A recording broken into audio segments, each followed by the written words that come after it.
Hari Om Namaste. 29th day revision of Srimad Bhagavad Gita, 18th chapter, Moksha Sannyasa Yogaha, shlokas from 41 to 64. Brahmana Kshatriya Visham Shudranam cha Parantapa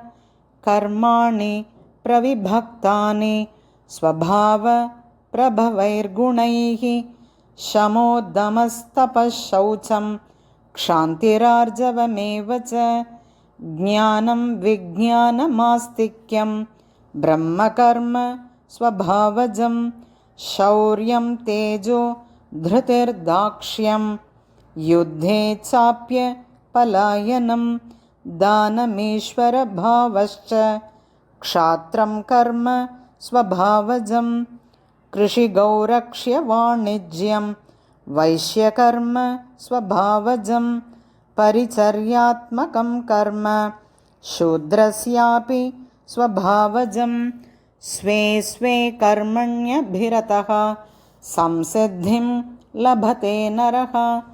स्वकर्मनिरतः सिद्धिं यथा विन्दति तच्छृणु यतः प्रवृत्तिर्भूतानां येन सर्वमिदं ततं स्वकर्मणा तमभ्यर्च्य सिद्धिं विन्दति मानवः श्रेयान् स्वधर्मो विगुणः परधर्मात् स्वनुष्ठितात् स्वभावनियतं कर्म कुर्वन्नाप्नोति किल्बिषं सहजं कर्म कौन्तेय सदोषमपि न त्यजेत् सर्वारम्भा हि दोषेण धूमेनाग्निरिवावृताः असक्तबुद्धिः सर्वत्र जितात्मा विगतस्पृहः नैष्कर्म्यसिद्धिं परमां सन्न्यासेनाधिगच्छति सिद्धिं प्राप्तो यथा ब्रह्म तथाप्नोति निबोध मे समासेनैव कौन्तेय निष्ठा ज्ञानस्य या परा बुद्ध्या विशुद्धया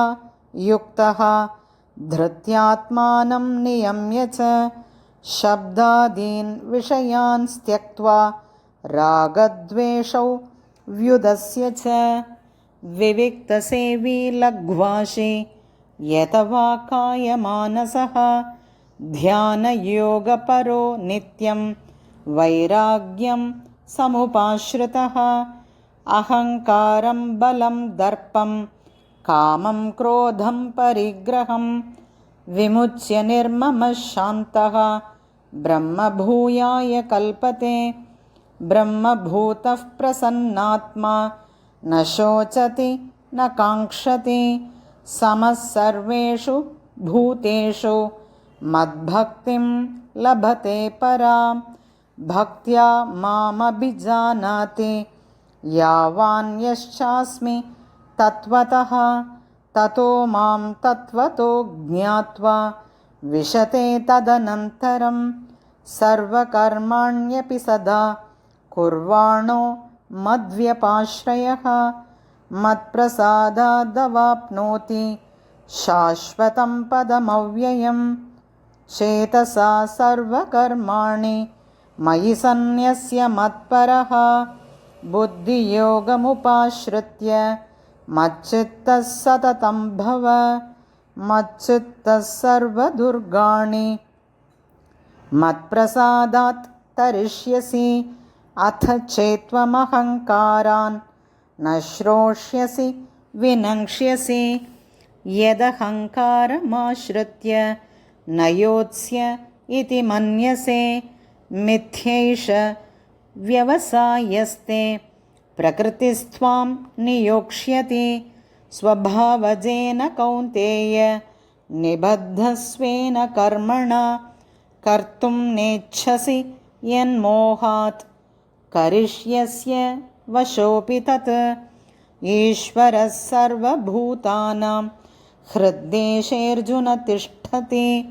भ्रामयन् सर्वभूतानि यन्त्रारूढानि मायया तमेव शरणं गच्छ सर्वभावेन भारत तत्प्रसादात् परां शान्तिं स्थानं प्राप्स्यसि शाश्वतम् इति ते ज्ञानमाख्यातं गुह्याद् गुह्यतरं मया विमृश्यैतदशेषेण यथेच्छसि तथा कुरु